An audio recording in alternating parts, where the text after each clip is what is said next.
Welcome to the BJ Show. Let's rock and roll. Rock and roll. Come on, everybody. Let's lose control. Brad and John, they're the ones to follow. Yeah, ready for the ride. It's the BJ Show. BJ Show. It is the BJ Show. Today's date is April 30th. It's the last day of fourth month. Hard to believe that tomorrow we will be into the second third of 2025. Don't you think about things like that, John? We're not talking about quarters. We're talking about thirds now. How about that? That's way too much math for 7:04 a.m. And Brad, on the 1st of May, what do you like to run around saying to people? Mayday, mayday, mayday. My old aviation days. Three words you never necessarily want to say. But what's interesting about that is, if you know anything about aviation, there are too many guys who end up crashing who never say mayday, mayday, mayday because they won't declare an emergency because they're too proud. But that's a whole other story. Okay, that is John Combest, the aforementioned John of Brad and John Show. What he does is every single day of his life for the past 23 years, he puts together an extensive list of all the important things going on in the state of Missouri, puts together on his website, johncombest.com, Combest. You can check that out. It's nothing fancy. It's very utilitarian. How you like that, John? I've never used that term before. I love the word utilitarian. I like that. I'm utilitarian and egalitarian. He's all these tarians. He puts together this entire list, and what you do is you go to his website, and if you see something that interests you, and most of the things are of interest to at least most people in the state of Missouri, you click on one of the things that takes you to a website. And what we do is we start the morning show off with this guy right here. I'm Casey Kasem. And he counts them down. At least he counts John's most important three down, and we start with... In third place... Otis Redding, Otis Day and the Knights, Otis Spunkmeyer, Otis Elevators, former Royals outfielder Amos Otis.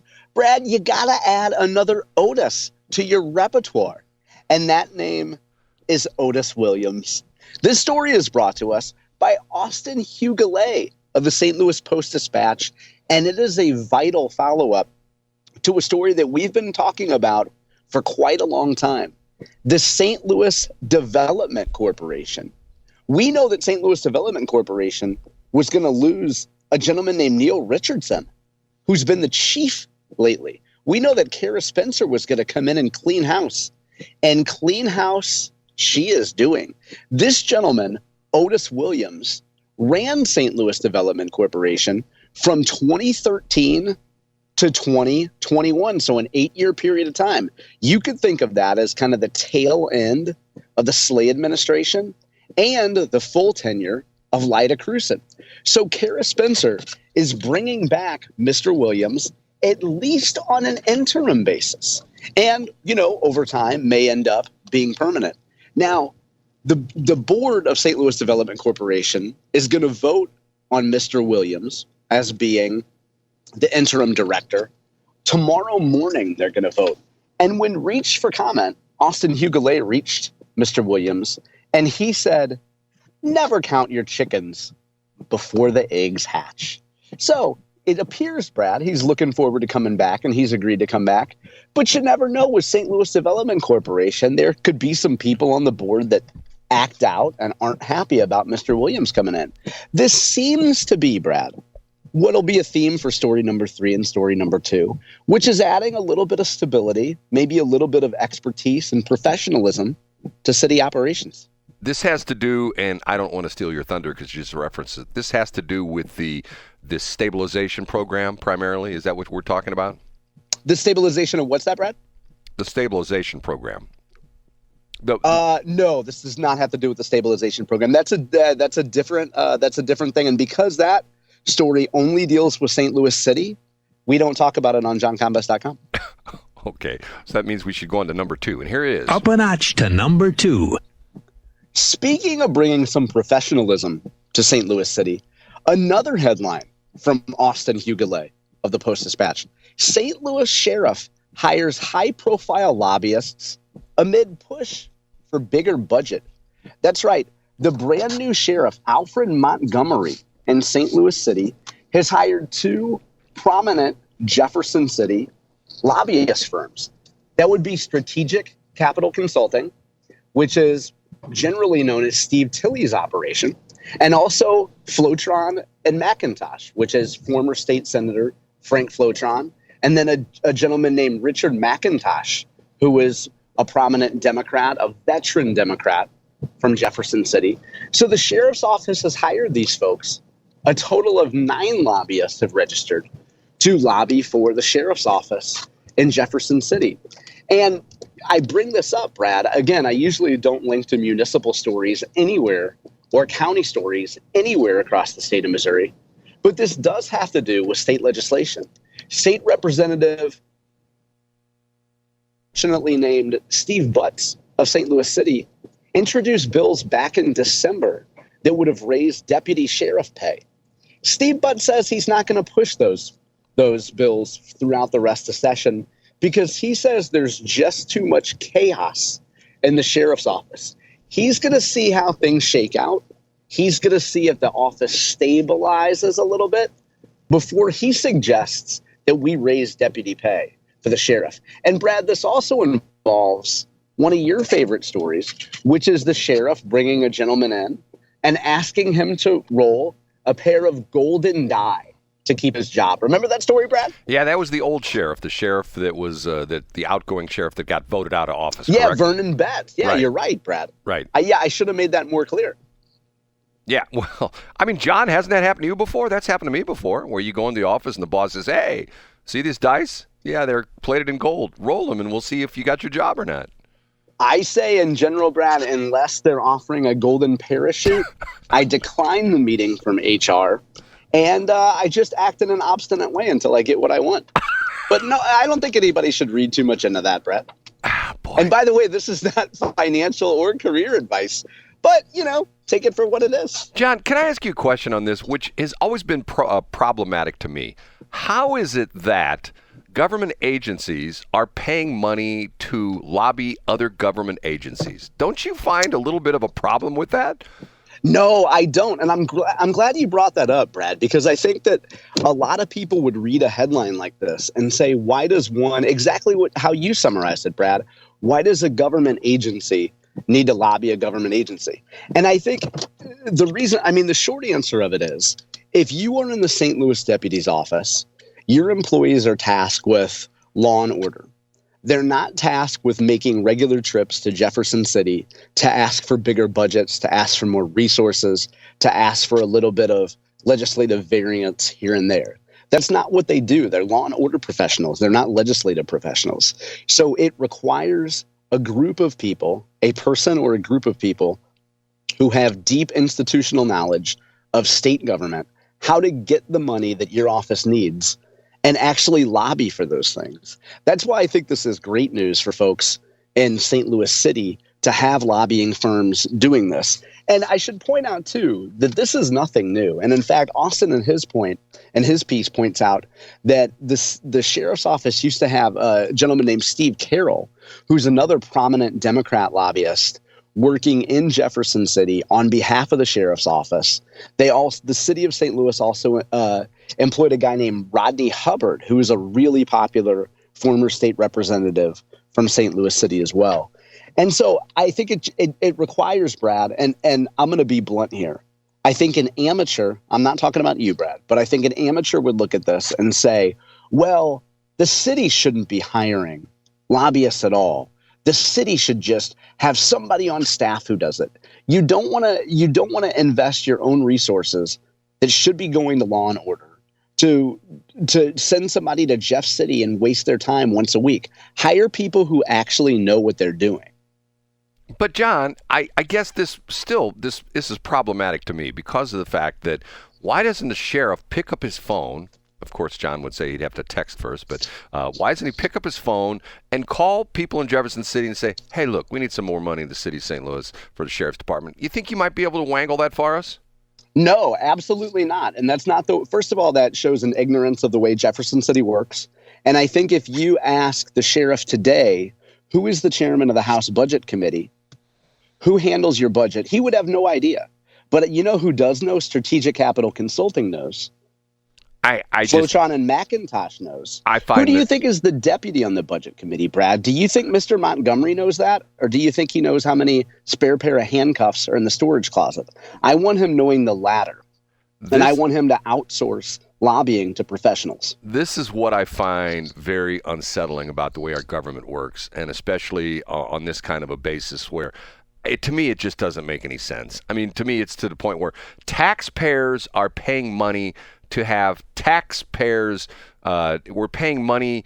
If you're in the city of St. Louis, you're paying money to the sheriff's office to write a check to a private firm in Jefferson City to go to talk to other taxpayer-paid legislators to see what I'm saying. It's like saying, okay, I'm going to drive from St. Louis to Kansas City, but I'm going to first go through Chicago and then Minneapolis and then Omaha and then I'm going to Kansas City. You know what I'm saying? It's to the point where it's like, okay, why don't you just drive from point A to point B, jump on I-70 and just go to direct? You know what I'm saying?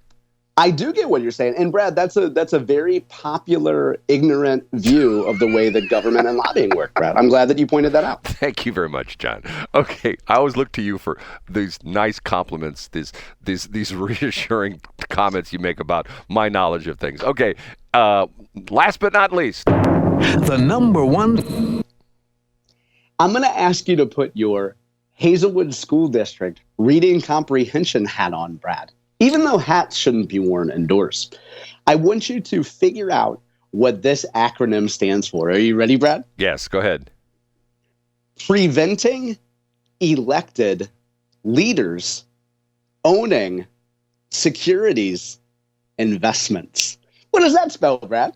I don't know. Tell me, because I'm not that. It's 7:14 in the morning. I'm not that sharp yet. Okay, yeah. Hey, that spells PELOSI, Brad. Oh, okay. I do. I remember reading this story. Yes. So good old Nancy Pelosi has attracted a lot of unwanted attention because she happens to be an investment maven. She's made a number of really good investment decisions over the years, over a long period of time, actually, that have been documented by financial media. She just seems to know where the proverbial puck is going before the puck gets there. Well, Josh Hawley isn't fond of it. So he has reintroduced a bill that he's had previously, preventing elected leaders from owning securities and investments. And it's pretty stringent, Brad. It says that a member of Congress and members of their family cannot buy or trade any securities while that elected official is in office. Now, what they can do, they can buy broad, as you point out, Brad. Rex Sinquefield invented the index fund. And you could also, members of Congress could buy mutual funds. I'm guessing if you wanted to buy something as specialized as like a technology fund or, something that's generally traded or generally, I should say, put out by one of the major investment firms as a broad basket of stocks, you could do that. But in other words, if the government was going to do something to benefit NVIDIA, you couldn't, as a member of Congress, decide to buy a whole bunch of calls or a whole bunch of stock in NVIDIA and make some cash based on your knowledge of the industry, or as critics would say, inside information. So this is another great populist proposal from 2028 presidential candidate Josh Hawley. Brad, this seems like the type of thing that you would love. I do. And matter of fact, it's sort of funny because you threw that at me and I didn't really connect the dots there. But yes, I have this as one of my talking points this morning. And if I'm not mistaken, I'm this is going from memory because I'm not looking at my phone right now. They show two graphs of Pelosi from the time she entered the U.S. House of Representatives to when she's still there to the current time. And the two graphs were one graph. And are you looking at those graphs, by the way? I don't know the graphs. I'm sure that there's many graphs out there, Brad, but I don't have them in front of me. So what you're saying is there's a graph that would show her net worth before and after she joined Congress? No, it shows the one graph shows you if you invested money like in the S&P 500. I can't remember which one. Yeah. So in other words, it shows over a period of time if you had invested the same amount of money in like an index fund, your money would have gone up like 120%. But Nancy Pelosi's money went up like 700%. It's like, okay. And you think about that. You look at that, you go, okay, how in the world is she doing better than the Wall Street experts Because why is that, John? Well, some would say it's inside information. No now, kidding. I do play devil's advocate on this occasionally, in that if you're a member of Congress, you're probably also you're more likely to be hip to broad industry trends. So, for example, if you know that the government is going to be spending under Joe Biden a ton more money on solar projects, you're more likely to tell your quote unquote money guy, hey, we need to buy a ton of solar before Joe gets in because he's going to dump a bunch of money into all these solar companies. So you're more likely, and whether or not, Brad, you consider that to be inside information, depends on, your perspective on this. I think it's fair to say that most members of Congress would have higher returns on investment than the average guy that goes to a storefront in a strip mall and some mouth-breathing state school student gives them a pie chart and says, I think you should be 40% bonds. I don't know. So I think we could expect that members of Congress are going to get higher rates on return. But again, for Hawley, this looks great. Like, who doesn't want to stick it to Nancy Pelosi? Pardon the expression. But John, let's go back to number 2. You're sort of being hypocritical here because of the fact. I'm not. Go ahead, but point out your fallacy here, Brad. Well, you are, because on one hand, you're saying, oh, these government officials shouldn't be doing things. They should be outsourcing it. These government officials shouldn't be doing their own investing. They should have a financial advisor doing their own investing, and they should have total hands off, and their knowledge wouldn't make any difference because of the fact that their financial advisor. And that's not what I said at all. I said that you would be able to direct your investment advisor to say things like, hey, the government's going to be spending a lot more money in industry X, or the government is going to be looking to protect industry X. You should do it. Yeah, but those legislators don't know how many handcuffs are in the handcuff cabinet. They absolutely don't. Now, Brad, I know that you're generally familiar with where your handcuffs are, right? I don't think you'd have to talk to some chick named Ida or Ira from North County to ask her about that. How did you know about her? She remembers the backseat of a Plymouth Parisienne in the 70s, Brad. John, can I correct you on something? Absolutely. You've made a huge mistake, what you just said. Ooh, what did I do? Plymouth never made a Parisienne. Matter of fact, here's an interesting tidbit of Brad's stupid knowledge. The Parisienne was the Canadian version of the Chevy Impala.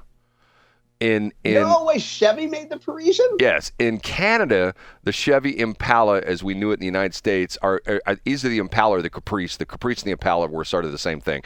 But in Canada, it was the Parisienne. And in the United States, it was either a Caprice or an Impala. So it was not. I had no idea. Brad, I've been waiting 18 months for you to finally provide some sort of useful tidbit among your car knowledge, and this is it, Brad. It was not. Not a Plymouth. It was not a Plymouth. It was a General Motors product. Okay. Oh, Brad, thank you for that. See the depths of my useless knowledge. I'm telling you. Okay. I got you on that one. I'd buy some NVIDIA puts today, Brad. I was just talking to Nancy last night, and she says that the GDP number on Thursday is going to come in a little bit soft. So she says to buy some puts on NVIDIA, but. Well, John, I got you. You didn't hear that from me. That's not financial advice. I bought handcuff futures, so I got you beat. Okay. I bet you did.